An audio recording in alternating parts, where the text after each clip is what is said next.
Today on Nova Legends podcast, I have the great Matthew Hatfield, Virginia Preps, and the Hash on the Hash with Hatfield YouTube channel podcast. Matt is going to review the 2024 year with us real quickly. Matt, thanks for jumping on to spur of the moment here. Hey, our pleasure, Julian. Happy holidays and happy New Year, everyone out there. Yeah, it's a fun time of year. Time for you to take a break. Hopefully, you're not traveling all over the country with the ODU women's team. But are you able to spend We, holidays with your family? we have a break until the last Sunday of December, first conference game. But I am able to get a little time in family wise, and I did the hustle and bustle. I hit the stores as quickly as I could on Monday here right before Christmas, and found as many gift cards as I could. So hopefully that's okay for the family members and close loved ones. Well, I saw you on your phone when you were calling the state championship game in football. I know you were probably shopping while you were between timeouts there. So I know you got all the gifts and all that all planned. Well, look, let's get to that state championship game. You called the Class 5 and Class 6 title games. Is that correct? Yes. What an honor. Was the Class 6 game where Oscar Smith edged Madison 21-20. You've called a lot of games in your life and covered even, a multitude of more games. Is that one of the greatest football games you've ever seen? I'm glad you asked that, Julian, because I was just telling someone the other day that I'm doing 20 plus years of high school football and high school sports. Of all the state championship games, it wouldn't be number one probably, but it's in the top five. There were no losers on the field in that game. Oscar Smith and Madison both. What a showing! What class on each side, the way they performed, and you tip your hat to those kids that battled. I didn't love either call, and I said it on the air. I was pretty vocal about it. Both unsportsmanlike conduct penalties I thought were unnecessary to call there. I understand, following the rule, the letter of the law there, but the performance that Dominic nicely turned in with well over 200 yards all purpose, and Smith's defense, which was great all year long. Madison's defense rose to the occasion when it needed to. Travis Johnson, junior wide receiver that we told you about before the season was going to be a name that personal seen. He stepped up in crunch time. And then that young sophomore quarterback, Lonnie Andrews III, making plays. And it came down to a tough play at the end there. Nicely was so close to getting that 2-point catch. Jamari Deloach, who I was calling for during the broadcast, put the best on best at the end. He ended up covering him on that play. And they actually had the back. If you watch the replay again, he actually snuck out and was open there on that 2-point play. But it was a tricky call. I don't envy, and what a job Justin Counts has done. That tough call with your kicker going out with the hamstring injury to decide whether you go for the PAT or the 2-point play from the 18 with that penalty pushing it back.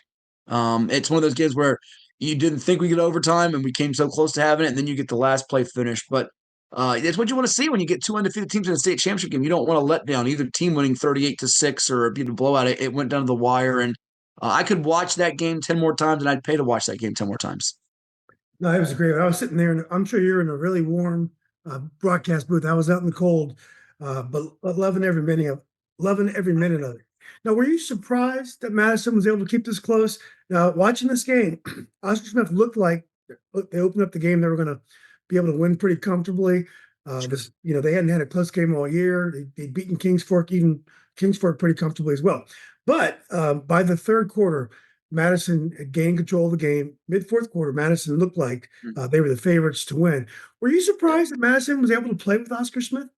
No, I told people beforehand that were telling me Oscar Smith's going to win this game 42-6 or 35-7. I cautioned a lot of folks in the 7-5-7, even though a few years ago they beat them rather handily, led by Ethan Vasco and Kevon King ever at Old Dominion in 2021, that this was a different Oscar Smith team, a lot younger with just 12 seniors, full of underclassmen. And this was a Madison team that's been knocking on that door for years and years and years with a bunch of upperclassmen, not just Dominic Nicely, who had that awesome performance, but Cale Yates and a number of guys on that defense that were 2-3 year starters, all region, all state level performers. So it did not surprise me. Now, Oscar Smith had an opportunity early to get that knockout punch and get some distance, some separation, and they missed some opportunities, and that allowed Madison to get back into the game there. And Madison needed to get Dominic Nicely more touches, which they did in the second half, get more creative in how they got him the ball in space in different formations and ways. And I think that helped them draw closer and eventually take the lead against an elite defense. That was an elite defense they played, the best they saw all year, but it also was the best defense that maybe Oscar Smith had seen all year long too. So I thought this would be a one-score game. I think my prediction was 24-17 Smith going in. And it lived up to even more than my expectation of just how tight it was and how hard fought it was. Because you think Madison's dead in the water once Smith gets that recovery. Remember, they converted Julian, I think it was a 3rd and 15 on a 17-yard pass play to move the chains, keep the ball away from Smith to play for at least overtime. And they fumbled that. Smith quickly scores with Brandon Nesbitt to go ahead touchdown. Then they get that dramatic almost replication of Jaden Daniels to Noah Brown with Yates to Nicely at the very end, and the place goes bonkers. And you also wonder if that 2-point conversion takes place at the 3 as opposed to the 18. Do you get a different outcome there? To Smith's credit, though, they stop him. And this is the second time Smith has done that in a big spot. It was many, many years ago in a region championship game against Salem with Bucky Hodges, but Salem came roaring back from like 4 touchdowns down. Salem decided to go for 2, and they didn't convert it. And Oscar Smith won a region championship that way. So their program's been in so many big games and big moments. Even with all these young kids, they expect to do this, and it's their 5th state title, and they're going to be a pain for people to deal with next season and moving forward. Yeah.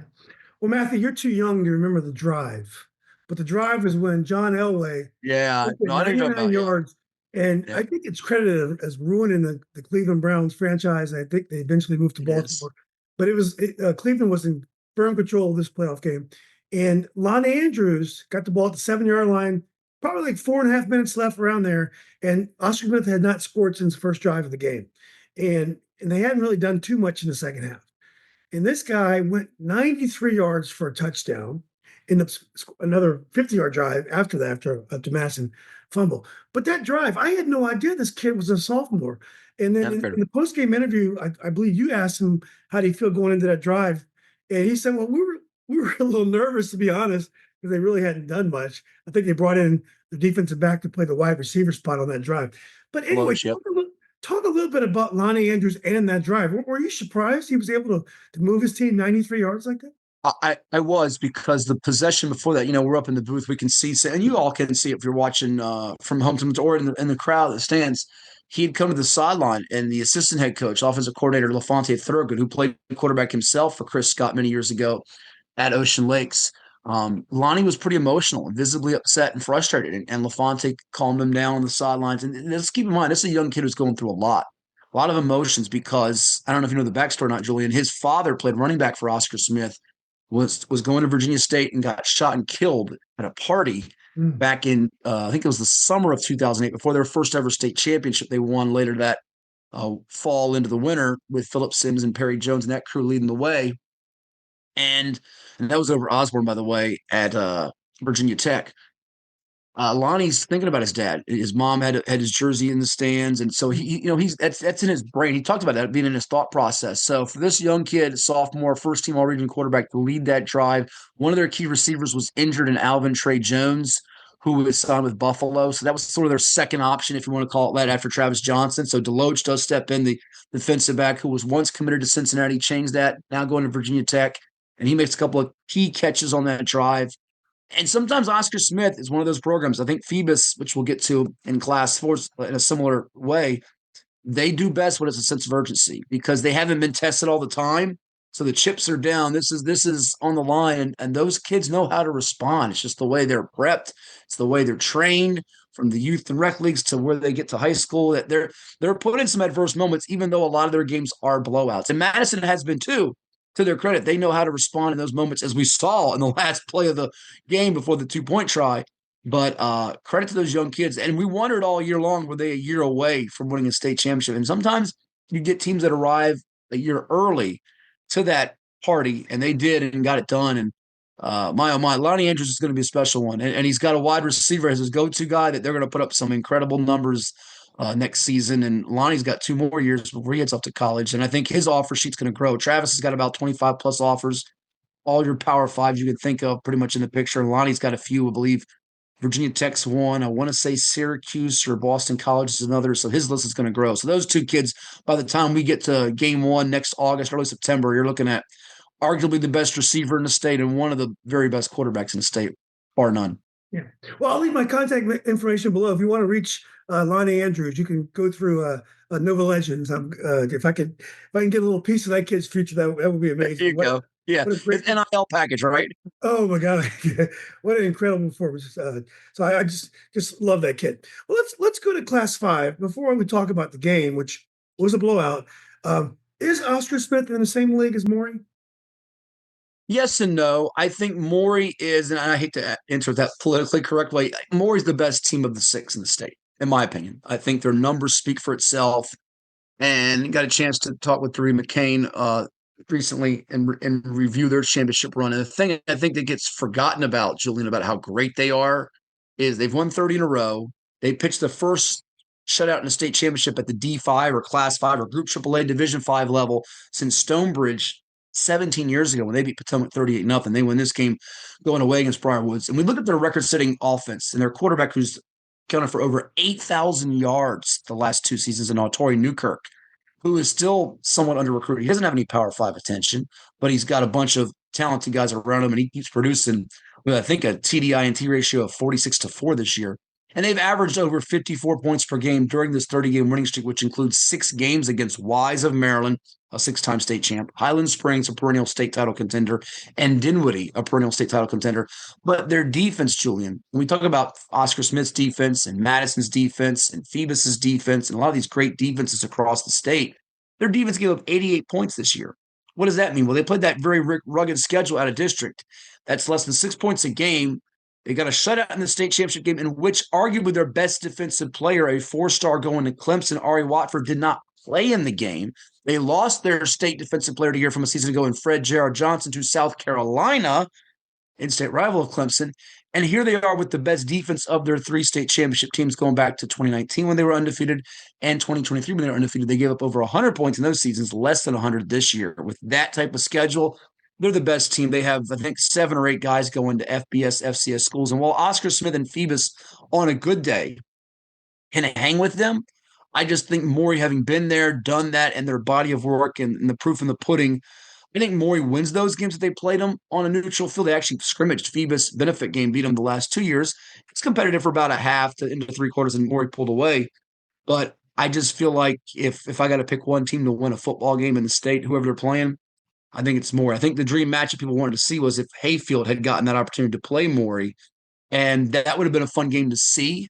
I think Hayfield would have given Maury the best game of anybody, but I still probably give a slight lean to Maury in that one. Much closer than the others. Maybe that might be down to one score, a close game like a Smith-Madison type of finish, but I have a hard time picking against Maury because nobody's beaten them and they've taken on all challengers, and it's not just the offense. I think their defense doesn't get enough praise and respect that it deserves. Matthew, I grew up in a time when only one team came out of the 757. Back then, the Tidewater area. There was one team. So all those great teams, the Hamptons, the Bethels, and all the great talent, one team would advance. And so we'd have all these questions answered. We would have to talk about the offseason. Who's the best? Maybe one day. Well, anyway, hats off to Briar Woods. Great season. Brady Carmichael, the quarterback, going to the Navy. Just a warrior. How about Trey Dudley? Those 2 interceptions. How about Trey Dudley? Those 2 interceptions in the game. Did you see the one-handed pick he made at the goal line? That was hard to do. That was impressive. But maybe take a knee in the end zone though, Trey. Even though I know you were dying to run the ball, you were hurt all year long. The first one, yeah, you're right. The first one he probably should have because it put him in a bind. But the plays he made were impressive, and Syracuse got a good one. Yeah, they did. Yeah, and they got to the state. He didn't play in the state semis. I was there. So hats off to Briar Woods. Great coach, Mike Burnett. If you haven't talked to him in a while, you should talk to him. Great. Oh, great dude. Yep, done a heck of a job. Oh yeah, great job. Let's go to class 4. Probably the best matchup on paper going in. Varina has really been playing well going in, and of course Phoebus is on a 40+, 50+ game winning streak. You probably didn't get a chance to watch it live. You probably did watch the replay because you're busy. What were your thoughts on that game?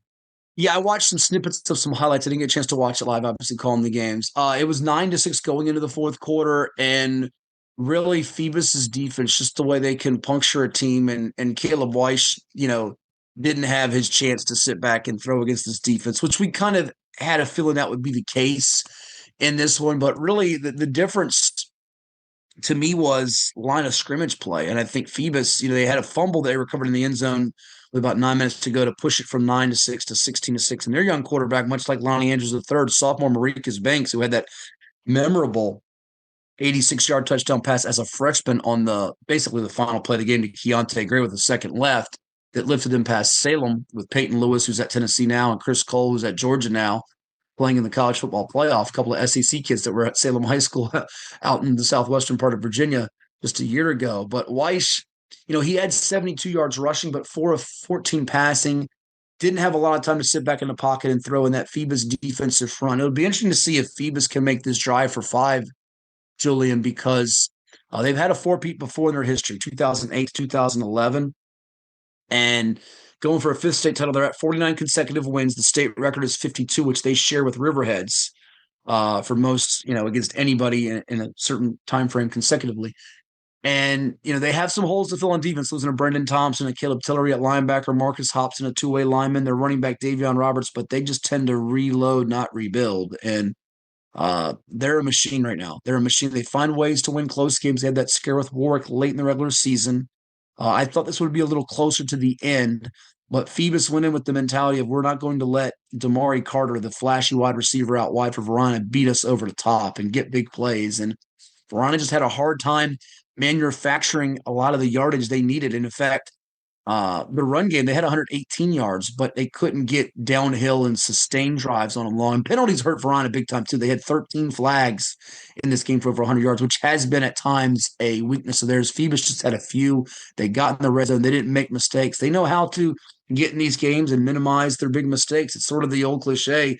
Team that makes the fewest mistakes wins these championship games. Well, Phoebus keeps doing it time and time again, and they've done it with different quarterbacks. It hasn't been the same guy. They've had injuries at quarterback a couple of times before. And here they are. It's a testament to Jeremy Blunt and his program, what they do, because it's mighty hard to win 4 in a row. And they've played a pretty tough schedule, too. They took Highland Springs down in game 1, and here they are again, getting the crown and doing it with just a dominant defense that didn't budge all year long. And in fact, in their playoff run, and they didn't play the toughest teams in the regional part of 4A, but in their playoff run, they gave up 6 points the entire postseason, which was to Varina, 1 score. So think about that. 4 playoff games, 3 shutouts. That's getting it done. You're going to win. If the other team can't score, it's hard for them to beat you. Yeah. Now, will Coach Blunt come back next year? Rumors are he's heading to Norfolk State to join Michael Vick's staff. It's a great question. I had not heard joining Vic's staff, but I have heard rumblings about him going to the collegiate level. And we've actually scheduled to do a conversation after the new year. So I know he has some holiday plans and some things, and perhaps he's got some meetings with some people. I have no idea. But I would tell you this. If I was in Jeremy Blunt's shoes, I think, and this is not saying that Phoebus is a great place. He's built a dynasty there, and he can retire there if he wants to. But if I'm him, I want a new challenge. I've won 4 in a row, and I think the timing's right here. When you win a 4-peat, to go if that opportunity is there, which I don't know if it is or isn't with Michael Vick in Norfolk State or any other college situation. But I think we have some coaches across our state, especially in a 7x7. Coach Blunt's one at Phoebus, and Coach Drew McCain at Maury. And I'm not sure his will come this year, maybe a year from 2, but I think they're both cut out for the collegiate level. I think their savvy's there. I think their work ethic's there. And I think their relatability to players in this era now is there too. So I think they're both cut out for it. It wouldn't surprise me if either or both were to coach the college level, be it next year or down the road. Is there a deep bench in the 757 for coaches that would step in and take that job at Phoebus? Or when you lose a guy like Blunt, he's kind of irreplaceable?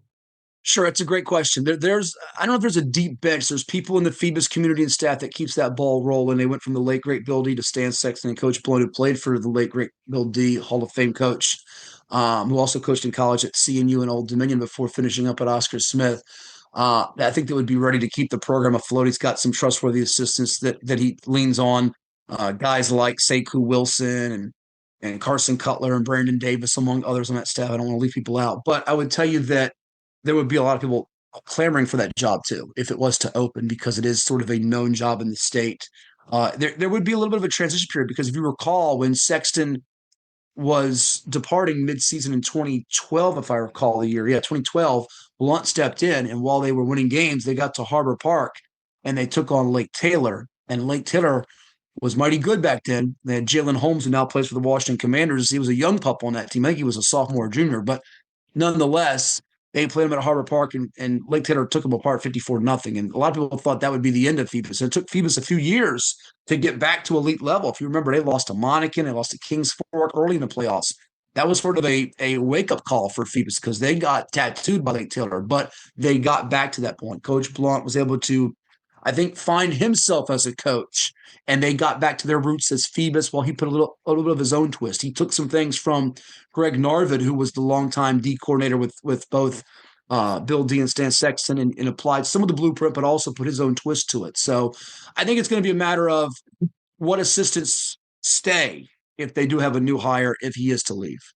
Yeah, well, it'll be exciting to watch. And good luck to the next coach if he does leave. Let's go to Class 3. A little controversial up here in Northern Virginia because Liberty Christian beat our beloved Kettle Run, which is actually in Fauquier County, a little bit outside what's considered Northern Virginia, maybe. But Liberty Christian has obviously a Clemson committed running back and just an enormous offensive line.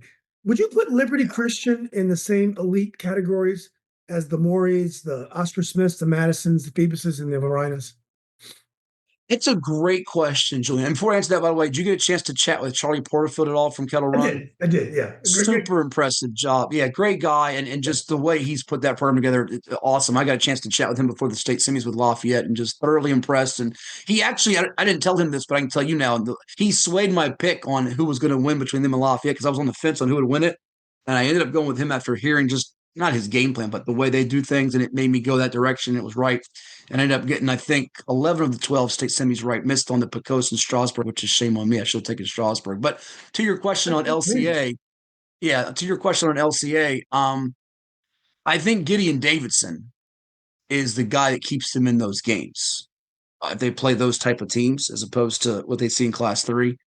But I do worry that Liberty Christian's depth would be a problem in the second halves of those games. If you recall, they lost to Phoebus in the state championship a few years back in Class 3 before Phoebus jumped up to Class 4. That was actually the first of their four-peat.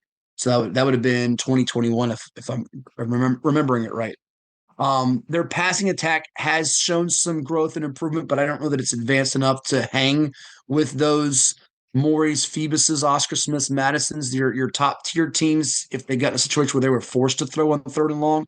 But Davidson has proven that he was worthy of the Gatorade State Player of the Year and is the best player in the state. That's Gideon Davidson, right? Yes, correct. Gideon Davidson, yep. That's saying a lot because you have these quarterbacks we talked about that are putting up monster numbers. You have Harry Dalton at Dinwiddie, who's got over 10,000 career yards going to Southern Cal. You have something, but Davidson's body work and also not coming off the field, Julian. He plays linebacker and is like their second leading tackler or among their best players. So think about that. He's this bruising running back who's putting up well over 2,000 yards, breaking off 40, 50-yard touchdowns a clip. And he's maybe their best hitting linebacker. So that two-way value to me sets him apart. I just don't know that once you get past that hulking offensive line led by Easton Ware, who's also going to Clemson, that if Liberty Christian had to throw in one of those matchups, they'd have enough. And even their receivers who are, are adequate, they're not game-changing receivers. They don't have anybody on their team. This is an amazing stat here. And even on their team this year with more than 20 catches. Pretty remarkable, right? Not one guy with 20-plus catches, but because they haven't had to. They spread the wealth to James Dayo. Davidson's got some catches. Dalton Nesselroti has some catches. I believe it's Austin Tremblay has some catches. But Davidson runs for over 2,100 yards this season and 34 touchdowns, and you don't have to throw the football that much. So that would be my one question if they had to play a team like that, Davidson gets some yardage, but by the time you get to 30, 34 carries, if you're having to stay in the game, there could be – who's that second option? So, well, at least Liberty Christian – I'm sure they're going to save some money. Could you imagine feeding that offensive line at pregame meals all season long? I mean, those guys were so big when I was watching them. And you know what? Frank Rocco did a great job. Not just, I think their defensive line play. They also did a good job defensive line of bottling up some teams, not letting them get going with their run game. And Kettle Run had not been, look at Kettle Run's offense, Julian. They had not been slowed down or stopped all year long, and they just went into a different matchup here to get limited to 6. I think Liberty Christian's defense, while it wasn't as consistently strong in terms of all three levels as some of those other championship defenses, they deserve a lot of credit for not letting it be a shootout because I thought that game would be a 49-28, 56-35 LCA win. They wouldn't stop them, but Kettle Run would also move the ball and score it. and they didn't. So they had a good game plan. To Frank Rocco, to credit to him and his staff and his kids, that they were on alert and they played maybe their best defensive game of the year in that one. Yeah, from what I understand, Kettle Run made some mistakes that made it tough on them. When you're playing a great team, last thing Yep. you need to do is make mistakes. I know Madison probably felt the same way about Oscar Smith. Hats off to Kettle Run for 3 huge wins in the postseason. They beat Yeah. Armstrong, Jefferson. I think they probably were underdogs for both those games. But as you mentioned before, definitely Lafayette, a 27-7 win. Amazing season for Kettle Run. Congratulations. Let's go to Class 2. Now, me and you have always talked about Appalachian football, and Graham is a great representative of Appalachian football. They won 31-8 over Strasburg. But one place we haven't talked about is Shenandoah. Those teams out in Shenandoah are really good football teams as well. And Strasburg has been a local power. I moved out to Leesburg. I'm not that far away anymore. They've been a power for a long time. There is some strength in Shenandoah Valley football as well. There is. And, I think what Riverheads did made a lot of people in that particular area say they have to raise their level of play in their game because they came up from Class 1 to Class 2 for the tournament, for the plus, I should say, for classifications. And I think that got some of those teams on alert of we've got to do some things differently if we want to be able to play at that level. And Strasburg had a really, really good year. Their defense was a bend but don't break type of defense. Taki Coates was terrific for them. They got into a matchup with Graham where they had a couple of interceptions, threw for 75 yards, just 5 completions. Graham had more balance, almost 200 yards passing to go with a good performance on the ground in terms of running it with a mixture of backs. Their quarterback, Gabe Lilly, who had 70 yards. Gage Palmer, who had about 30 yards rushing. They had a lot more weapons on offense they could use, but Graham's line of scrimmage play was the difference there. But to your point, I think there were a lot of teams in Class 2 that were capable of getting there. And even Glenver, who lost to Graham Simmons, they had a lead midway through the fourth quarter, and they had a quarterback in Bertie Doyot who was just fabulous this year with his statistics. And he's coming back next year for the Highlanders. They could end up being the favorite, perhaps, for that Class 2 crown. Graham, they've done this before under Tony Palmer. They've had some guys go to the next level, Julian, that stand out. Cameron Allen, who went to Purdue, had a decorated career at Purdue. Tydros Clements has been a great running back for them. We think of, obviously back in the day, Ahmad Bradshaw, UVA, and then Xavier Turner Bradshaw. They've had a number of guys. They do a really good job as a small school of getting kids to the next level too. Class 2 football was a lot of fun because going into the year, I was not as certain who would win it. I felt after doing a lot of combing through it that Graham would be the team because they brought back about 16 starters, 8 on each side of the ball, and they had a defensive lineman in Maury Hill, who was just a real linchpin leader for their group. So there's a number of teams that they played some really good football there. We just got to a point in the season where matchup wise, a lot of the teams that would see them couldn't hold up. Glenver had the one quarterback that gave them a shot in it. They just didn't get the stop at the end, and Graham was able to pull through. But Strasburg's on the come up. Riverheads is certainly a factor year after year. And even beyond that, though Clark County got knocked off early, they're a team in that region 2B. That 2B region had a lot of good football teams. You just look at that region, Julian. Buckingham was the 4th seed, and they were 10-0. So there was a lot of good teams. Central Woodstock's been in the championship before. It's sort of a hidden jewel in the state in terms of some football players and even talent. I think it's under recruited by a lot of colleges, but more of your Division II, Division III, and even a couple of FCS programs have found some sleepers in there that they've used and gotten for their programs to help them. Yeah. Well, let's move on to the Class 1. Essex, and I understand they have a great environment at football games. It's a football crazy area. I believe I heard you mention that before. They were able to beat Grayson County 22-0. Any surprise with Essex winning the title? I think they've been knocking on the door for a few years. Those 2 small surprises. One that they lost during the regular season to Rappahannock. It was the first time in eons that Rappahannock beat them, and they got revenge for that 41-0. So they quickly were able to bounce back from that loss to Rappahannock. But Essex changed quarterbacks. They had a center last year, if you recall, that was playing quarterback for them in Zay Bundy. And then they put a new kid in there at quarterback in Keon Henson. They don't throw the football a whole lot. In fact, they attempted one pass in the state championship game, didn't complete it, and won the game 22-0. Their defense just hit a new level when they got to the postseason in terms of alignments and assignments and being fundamentally sound, Grayson County could not get much at all going. They ended up with 120 yards of offense, a couple of turnovers, and Essex controlled the clock. They had two really good backs, and those two backs, Demetrius Stewart is one of them. He's a big, powerful freshman. He was really good. The other back, Jaden Holmes, who is a senior, he's really, really effective getting into his runs and finding the holes. Those two guys combined for over 130 yards rushing, and they had terrific seasons. And Essex, when they got to the playoffs, they just became a different animal. They did not mess around whatsoever.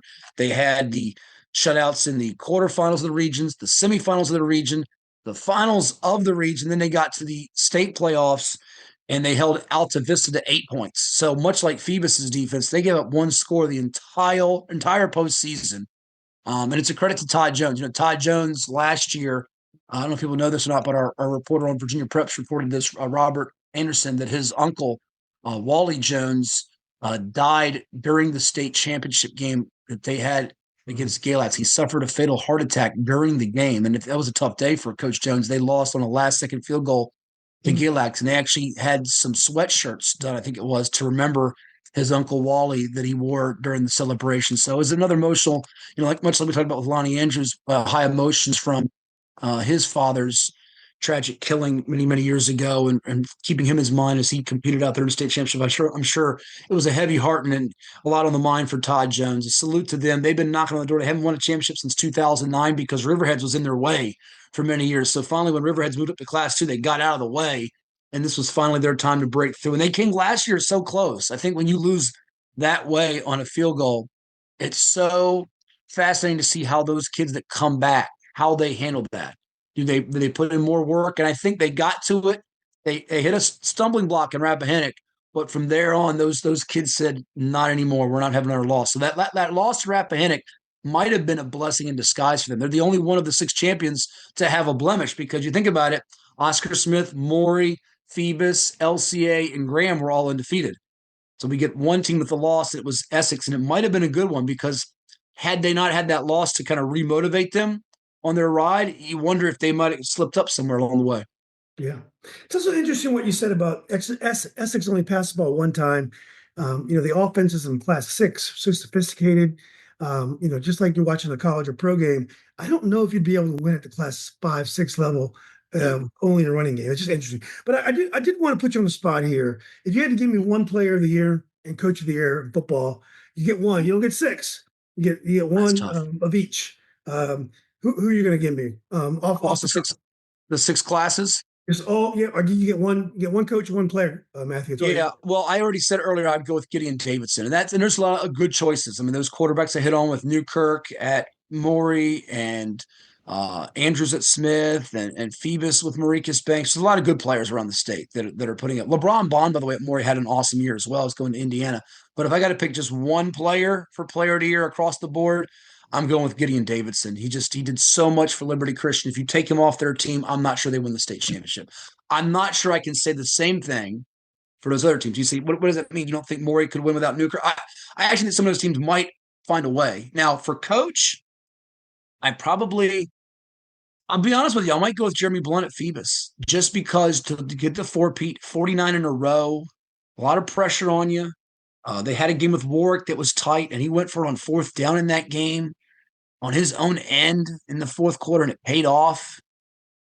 He took some chances, took some risks, but for where Phoebus has come from, I talked about having that where they got beat by Lake Taylor 12 years ago, and people thought they were done. And people were upset at him. They were, not everybody, but there were some people that said they wondered if he was the right hire. And now he's won 4 in a row, and he's getting the last laugh. I think I might go with him. I really do. And there's a lot of great options you can go with. I think what Coach Counts did at Madison, what Coach McCain's done at Maury, Coach Rocco at Liberty Christian. You can go in a lot of different directions there. But if you held me down, kicking and screaming to just take one, I would go with Davidson at LCA and probably Blunt at Phoebus. I don't think you get a lot of kickback on either one of those selections. So let's before we get to basketball, quickly, Michael Vick's hiring at Norfolk State is very much aligned in what's going on in college football, in HBCUs, where high profile players are going back and they're coaching, if not necessarily to their to their school. They're going back to their home areas. Dion, of course, did this at Jackson State. Eddie George is having success at, I believe, Tennessee State. You have there's a couple more that I'm freezing on right now. But anyway, Michael Vick is coming home to 757, the other side of the water, but still in the in Hampton Roads. I can only imagine that the 757 is buzzing with Michael Vick coming home. It really is. And, it's, I think, tremendous. This is awesome getting this opportunity and getting people really, really revved up for Norfolk State football because let's just be perfectly honest, Norfolk State's not had a lot of success. They've not been on the map for FCS football across the landscape. And now he's going to try to put them on that map and have his own spice to it. I think it's a high reward, low risk on both ends. If you're Michael Vick and it doesn't work out, you go back to being Michael Vick. I mean, it's just you're a known celebrity. You did Fox Sports TV. You were an inspiration to a generation of young athletes and fans and revolutionized the quarterback position. And even when he grew up, he was not the number one quarterback around. You had a guy named Ronald Curry in his era, but he was still a marvel. People saw him play and they go, "Oh my, he's got some special tools and talents." And if you're Norfolk State, like I said, you were not the most relevant of programs beforehand. So if it doesn't work out, you had to take that chance because he's a splash hire, and this gives you a chance to be on the map. I'm curious to see how it works out from a resource and financial standpoint. If Norfolk State can keep up with the Joneses, as they say, it's different in FCS than FBS. You're not going to get the upper crust players, but there will be, I think, more local talent, and there will be more statewide players that give them a look and consideration. And I think this buzz will continue. Now, at the end of the day, you got to get results and win. So I hope the fan base and the people out there are patient because if they're expecting him to, Rome wasn't built in a day. If they expect him to go, 10-2 and play for a national championship in year one, I think you're whistling Dixie. It's not going to happen. If it is, then he's going to be out of Norfolk State fast and coaching at the FBS level somewhere soon. I just don't think it's going to happen. We saw what Deion Sanders did at Jackson State, but it's a little different too. Deion had some previous coaching experience, and Michael's not coached at the high school or college level. Now, I think some of that can be curbed depending on who he brings on his staff. And I do think he has a connection with kids that's even different than Deion. He's made the comment in his press conference that he's not Deion Sanders. He respects Deion a ton, but he's different than Deion. He's Michael Vick. So I think this can work. It's just going to take a lot of people on board. It's going to take not just Michael Vick, and this is most important, I think, Julian, it's going to take that athletic administration and some of the upper people at Norfolk State to realize some of the things he needs from a funding standpoint, from a facility standpoint, from a resource standpoint. They're going to have to give him what he needs to be successful. If they don't, it's going to be hard to sustain and be good for a long period of time. But I tell you what, I'm energized by it, and I can see just the number of people that came out for his press conference. You see social media. It gives them some fun, and it gives people now a reason that weren't watching NSU football to pay attention to them. Yeah. You brought up a good point. Jackson State is more of an historical program, football program. So obviously it's a different story than going to Norfolk State. But Norfolk State is blessed by the amount of talent, underrated sports area generally, Hampton Roads. So hopefully he can get some diamonds in the rough there that folks are overlooking and get them to stay home and use the star power to get some players. And listen, last point real quick, Julian, is they've had some guys go to the NFL. I mean, I think of guys like Don Carey in the NFL. I think of and go to their basketball program. I mean, Robert Jones has done a heck of a job. They were in the NCAA tournament with Kyle O'Quinn, beat Missouri several years back. So they've made some moments. You think of the Greyhound, Bob Dandridge. You remember him back in the day. I was going to say, but I didn't think you ever knew. I didn't know if you knew who Bobby Dandridge was. Oh, listen, we've interviewed him a couple times for TV and to come on the show. He's awesome. So I do know Bob. He's one of my dad's favorite players, by the way.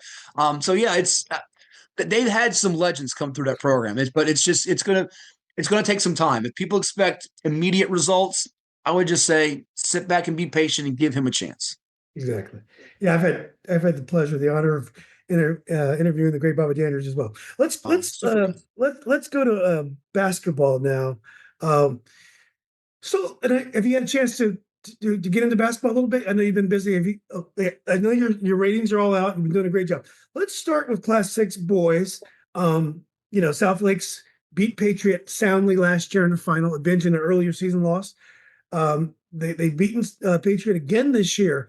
Both teams suffered a lot, had graduation losses. South Lakes had transfer losses, which is interesting when you have a player like Jordan Scott on your team.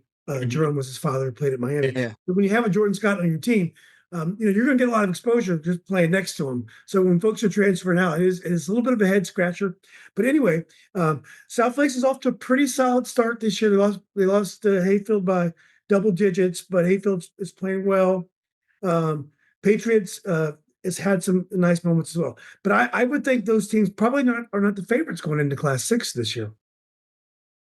Yeah, and you make a good point. I was expecting a player to transfer in to want to team up with Jordan Scott at South Lakes, and that didn't occur, which Not was one head player. scratching to me. Yeah, They got some kids in Dunbar that came in that are young that are going to. sure, but not one. You thought people would say, "I want to go play with this guy's going to Michigan State, who's the best player in Class 6." And I got a chance to watch them a couple times on NFHS. Saw him, of course, like you did at the VA Live back in the summer.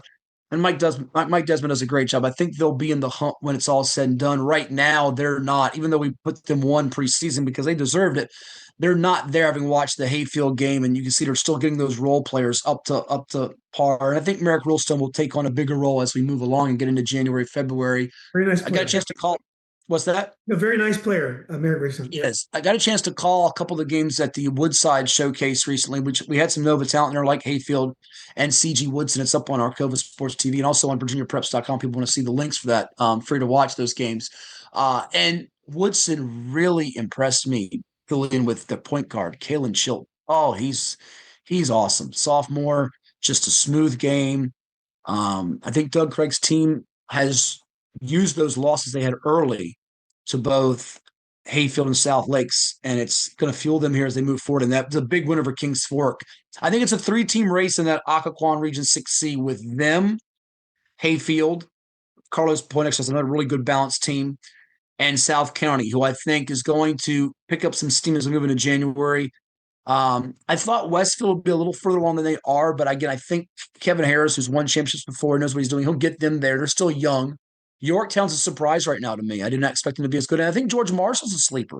So there could be a couple more teams in 6D that give a challenge to South Lakes. I kind of felt like going in to be a South Lakes Westfield collision course in the final in 6D. More teams that are worth paying attention to there. And then you move it beyond that statewide into six picture. Lansdowne's very good out of the beach. Oscar Smith. They got a couple multi-sport athletes like a Travis Johnson played football and a Rod Jarvis to go with their guards. Oh, is that and right? Jacoby Harper. Basketball players too. That's great. Yeah, and they're undefeated right now, and they could be a real threat. They're coming up to the George Long Holiday tournament, trying to repeat as champions for that at Wakefield that Tony Bentley runs. So we'll see if Oscar Smith pulls that off. But they've got a lot of pieces, and they can play fast. They can press you up and down the court. So I think and 6B is pretty much, I think, up for grabs, that region. So Class 6 will be fun. I think people expected coming in, South Lakes is just going to be there to throw the ball. But again, he lost so many role guys that mattered. The Aiden Billings is the role, the Brian Kennedy's the role, that, those players that knew the system and the terminology and how they did things, it takes a little time. There's about 6 or 7 teams that could win Class 6. I'm not sure that's applicable to the other divisions from Class 5 on down, that I would say there's that many teams that could win it. Yeah, I think I hate to say this, but I think Class 6 might be a little down this year as compared to the last. I agree. I don't think it's as top heavy. There's not a team that I figure when we get to the championship is going to win it by 15, 20 points, which actually, believe it or not, even though it was a collision course, as you and I both know, with South Lakes and Patriot, they ended up pulling away in that game and winning by a good margin. I don't see 1 or 2 teams that have just distanced themselves from the pack. I haven't seen that yet. You did mention Woodson. Woodson was probably the preseason favorite amongst coaches in the area because they had played really well in the offseason. Yeah, their chemistry, has been up and down. It's early, and I think they have several good guards, and I think they're all trying to find their roles. But I think Doug Craig's a great coach, and I think once they get their confidence in how they want to play, I think they're going to be very tough. You mentioned Hayfield, Yorktown. I actually saw them the other night. I was really surprised. They lost a guy named Andrew Maria, who was very highly regarded. I think he's probably 18, 19 point a game score last year. He went to Bethel Academy or someplace I never heard of. That's right. Yeah. But he's a very ball dominant player. And what he left at Yorktown was 3 absolute knockdown 3-point shooters that you can't leave, and 2 very good knockdown, very good shooters, aren't quite knocked down, but very good. And so they really don't have any problem replacing scoring. They're very balanced. They don't have, the athletes. That district, the Liberty district, is generally not the most athletic district in the world, but it's going to be interesting. Let's go to Class 5. I have not paid attention to Class 5 this early season. Woodside beat Byrd soundly last year. Byrd is coached by the great Troy Manns, won a state title. Woodside is coached by the great Stephen Welsh, won a state title as players. Both teams won. Both teams have coaches that won state titles as guards, and also had very good college careers. What are you saying in Class 5 to open the season? I got a chance to see both of them live last week. LC Bird took apart Manchester, shot lights out in that game, and they're a different Bird team than a year ago. Now, they did just lose to St. Christopher's, private school who's got a lot of components, including another multi-sport stud in Darius Gray, who's got about 20-plus football offers, and he had a big game, I believe, against them, or at least he had a big game against somebody recently if it wasn't them. Starting to run together with my head with all that I've been doing lately. But Riverside's a dark horse, Julian. I know they're out of town right now for holiday tournament. They're right down the street here. Yeah, I watched them online. The pieces they got with Max Lawson and some of those guys they have are just really, really good. Hey, Matt, before you leave Riverside, Mhm. like I said, my daughter goes there. Yeah, They're undefeated. They beat Patriot on the road. Huge yes. win. They've had some really quality. No one's had more quality wins in Northern Virginia than Riverside, but they went to New Jersey yesterday and they lost by 20 to a team that was 0-3. Yeah, So it just depends. I'm sure this is a private school. I'm sure this team was very tough. sure. But that was one that was kind of a little bit of a head scratch. And you know what? I sometimes pay attention heavy to those results. I'm curious to see what they do the next couple of games. I think they played, is it 3 games up there, right, in New Jersey? I think it's 3. Yeah. So how they respond from that. And sometimes he throws out. Sometimes you never know what happened in one of those out-of-town games. But like I was saying, though, with Max Lawson and Joel Basu and Mason Ridgway, who's really coming into his own, Brady Peterson, they have a really balanced team. Josh Nitamoa. I like what they've got with Coach Kaczynski this year. They figure to be a team that can play deep into March. And One more thing, Matthew. They lost their leading scorer who went to Miller School. I forgot to you're right, say Shane him. Chrisman. And, Shane Chrisman, yeah. and just like Yorktown, he was very ball dominant. He shot He so was. many 23-footers. They had athletes. You didn't have to shoot 3-pointers, 30 of them when you had athletes. So that's another maybe possibly a little bit of addition by subtraction. Yeah. Could be. And we'll see how it benefits those kids like a Maria and a Chrisman moving forward in terms of what they want to get out of it. But it does show more of a light on like a Jake Coulomb at Yorktown, a light of like a Mason Ridgway and a Max Lawson on Riverside, because people might have known a little bit about them, and now they're seeing their talents shine through here as they stay true to their system and what those coaches have established there. I want to see how Riverside does when they run into a different style if they get to the tournament and they see an Albemarle or they see a Woodside and LC Bird come Patrick tournament Henry. time. Yeah, no doubt. And Albemarle's a team to watch out for too. In the 757, is anybody going to challenge Woodside? That's a big question for me to see if we have another team that emerges in this Class 5 picture. I think there are some teams that are close.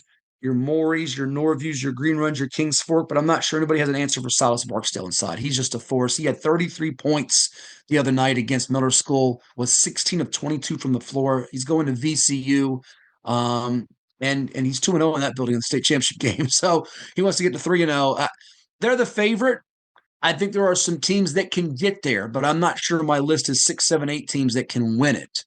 So if you told me Woodside's playing this team in there, and I think Riverside's one of those teams that could get there, wouldn't surprise me. But even though Woodside is young, I don't know if there's a team that's fully equipped to knock them off. I would have been on board with Green Run if they had all their football guys play basketball, but 2 of their football guys have signed early. So that would have helped their defense and their athleticism up the court. And they still may get there. No doubt. I'm not doubting Kenny Harris and his team led by David Trey Miller and Cash Jackson, but that would have been the team that would have circled to say maybe we don't get Woodside back for a 3rd straight year.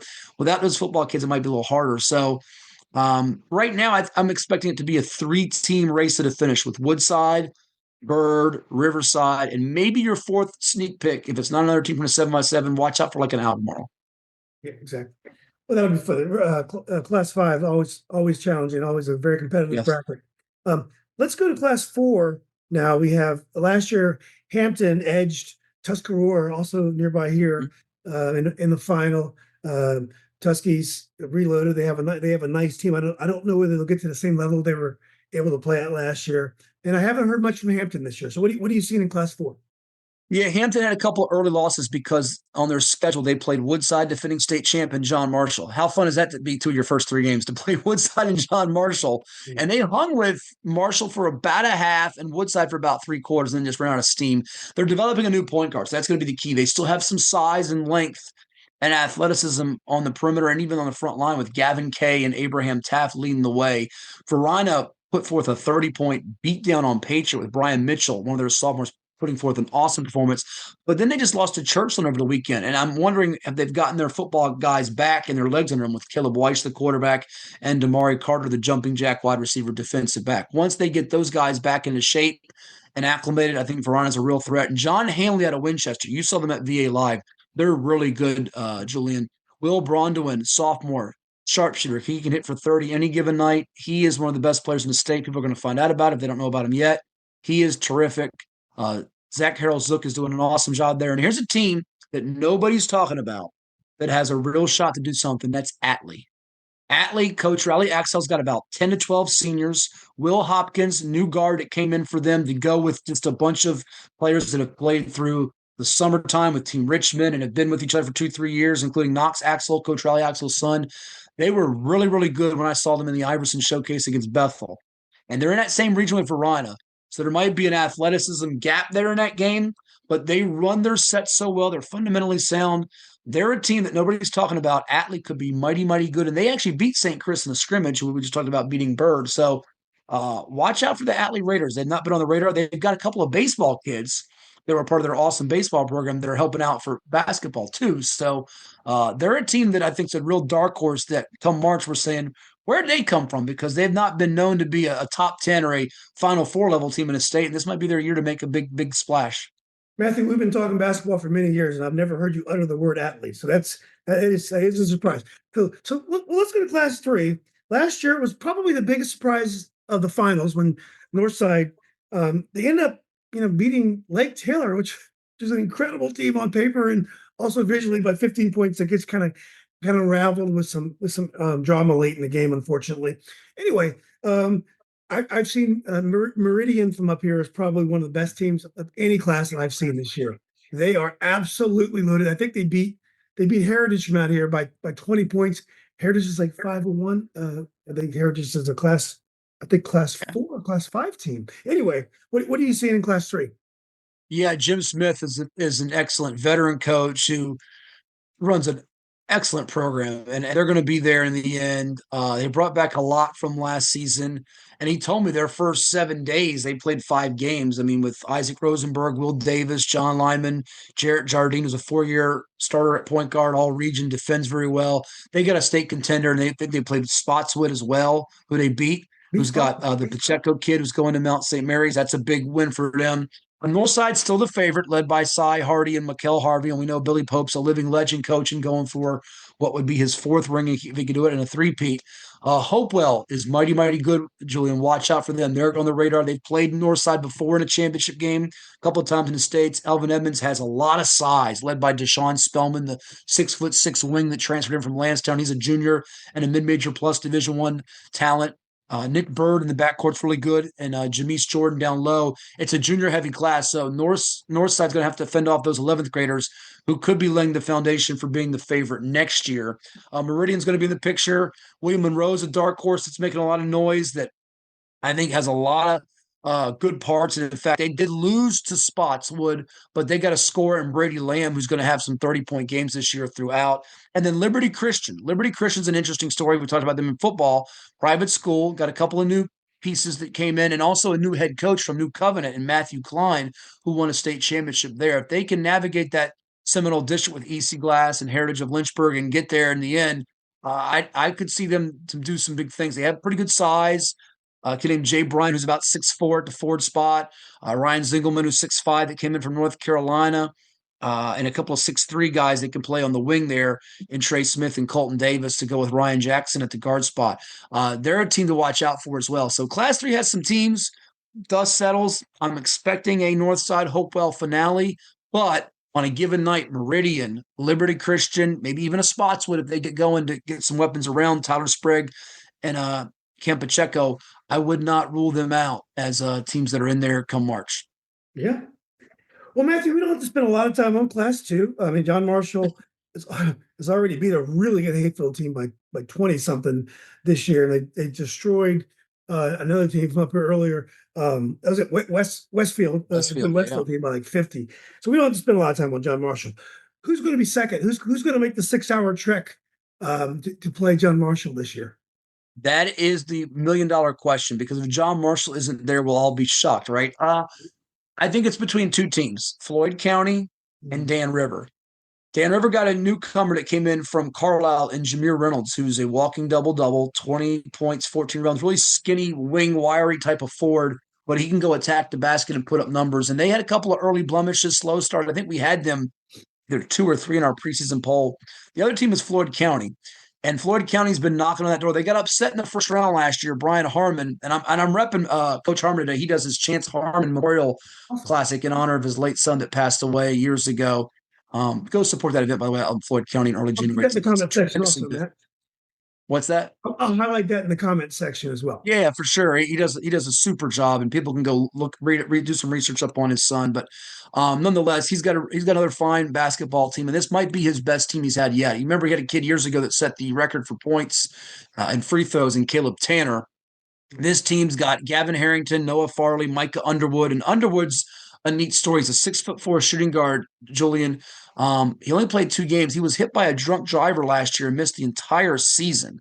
But he had 38 points in a benefit game against Auburn before the wreck, and Auburn got to the Class 1 finals. So Underwood's a kid that it's a really inspiring story that he's back playing basketball and contributing in a big way for the Buffaloes. I think it's between those two, Floyd County and Dan River, to see who gets the great privilege of facing the men of Marshall, who are I've seen them 3 or 4 times already this year, Julian. That this is as good a John Marshall as they've been. I mean, they have a lot of pieces. They got a newcomer to go with Latrell Allman down low and Ladarius Gibbon, who's committed to Mississippi State. They're 2 guards, and Aiden Argabright, who was once at St. Stephen's, is going to Richmond, and Troy Henderson, who came in from Lancaster, who's headed to Fordham.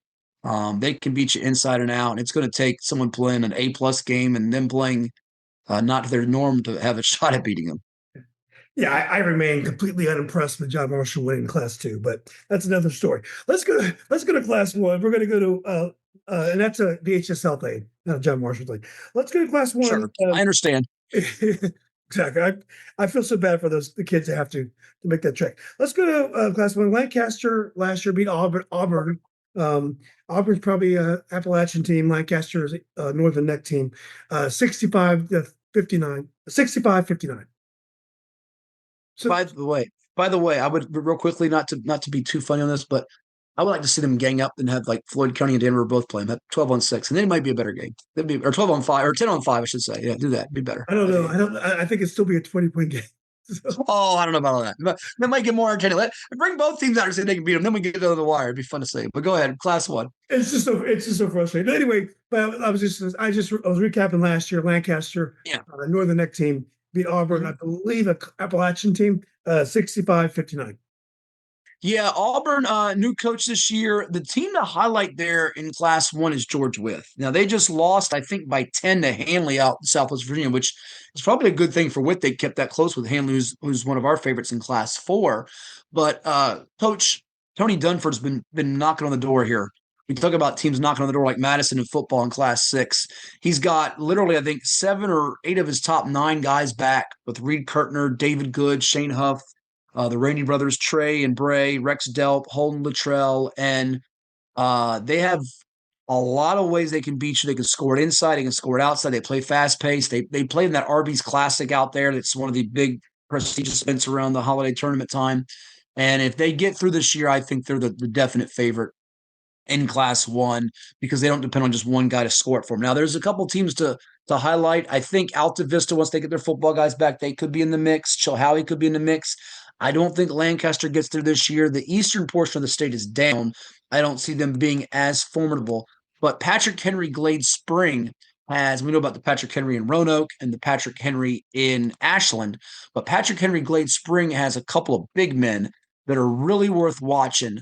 And if you have size at that level, sort of like Eastside did a few years ago when they lost to Lancaster in the final, it can take you a long way. Their senior center, Cole Kaywood, he averaged 19 points a game. He's already had like a 20 and 15 game this year. And then his brother, uh, Cade Kaywood's a guard. He's at about 18, 19 points per game as well. And they're two big bodies that can really hit the boards for him, versatile.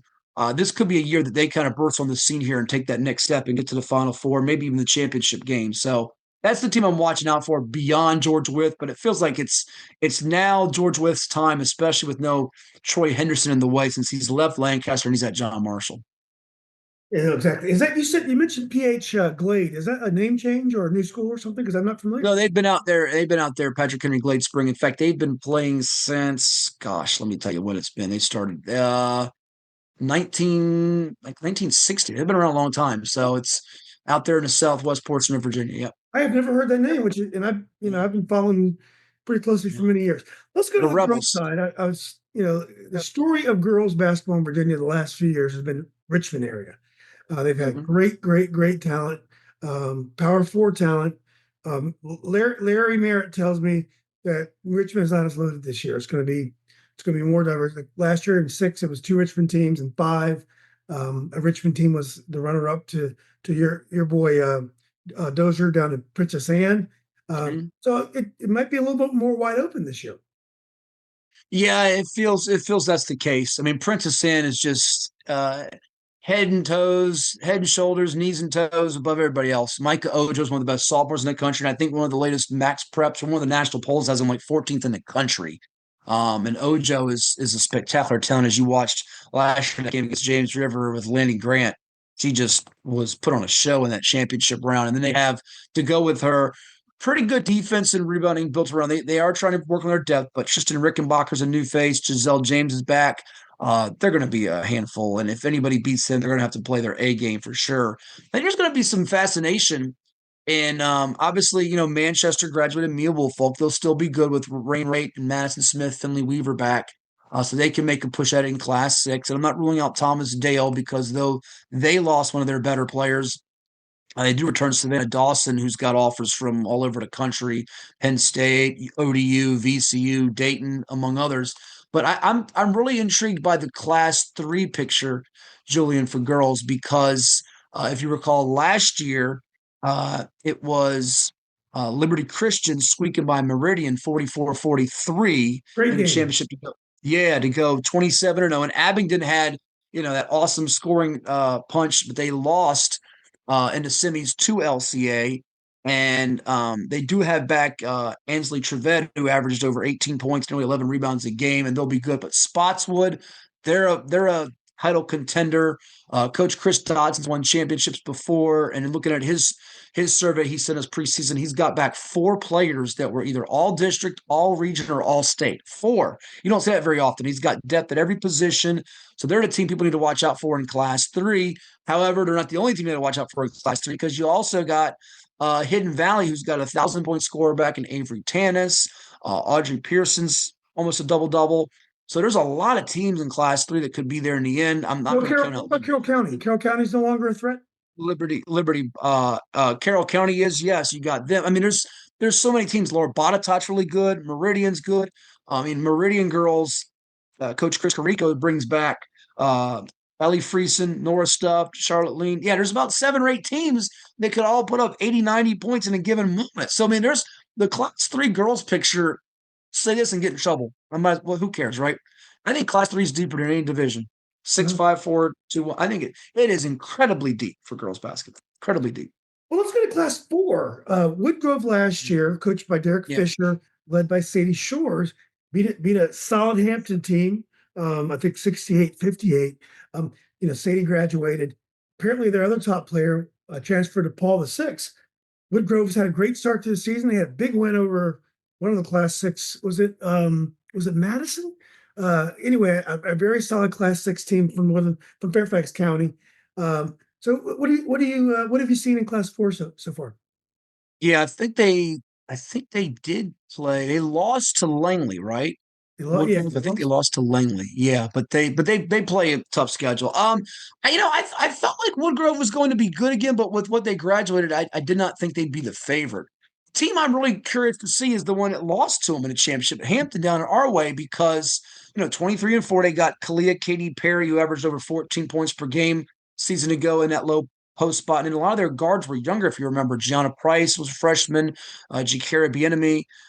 They have a lot of young guards around there. So Hampton's going to come out of that Peninsula District. They'll be battle tested playing Menchville, who is a Class 5 state title winner a couple years ago. And they've got Maddie Leach, who's the Bay Rivers Player of the Year that came in from Jamestown to fill the void of Soraya Griffin, who left for VCU. Class 4 to me is a little more open. I don't think it's open and shut like last year. We all kind of expected that collision course of Woodgrove and Hampton with what Woodgrove was doing offensively. They won 29 games. They put up some record numbers with threes. I think it's a little more wide open in the Class 4 picture as far as who could get there when it's all said and done. But some other teams that could be formidable in that picture. I mean, you talked about Heritage earlier for the boys' side. I think they're off to like a 6-2 start. Hanley girls aren't too bad, by the way. They're like 6-1 or something like that, 5-1. There's a couple teams that could make some noise there, but I'm thinking this might be Shonda Bailey's year to get back on top for Hampton in Class 4. It might be. Great, Matthew. Let's quickly go through the smaller schools, Class 2 and Class 1. Last year, Wise beat John Marshall. They weren't able to get any of the men from Marshall into that game. So Wise was able to beat JM. And then in Class 1, Eastside beat who did Eastside beat in Class 1 last year? Eastside last year beat Brunswick. Yeah. So what do you see on the in the smaller classifications? As long as Robin Dotson is alive and coaching Central Wise, they're going to be really, really good. I don't know if you saw it or not, but he just got a milestone victory. He's the Hall of Fame coach at Wise. We know about Emma McCamus, who's been his stint the last couple of years, but he just got his 750th career win, I think it was, down in the Holiday Classic in Florida, I believe is where they were playing. He's got another good team. They're always in the mix. They're always in the hunt.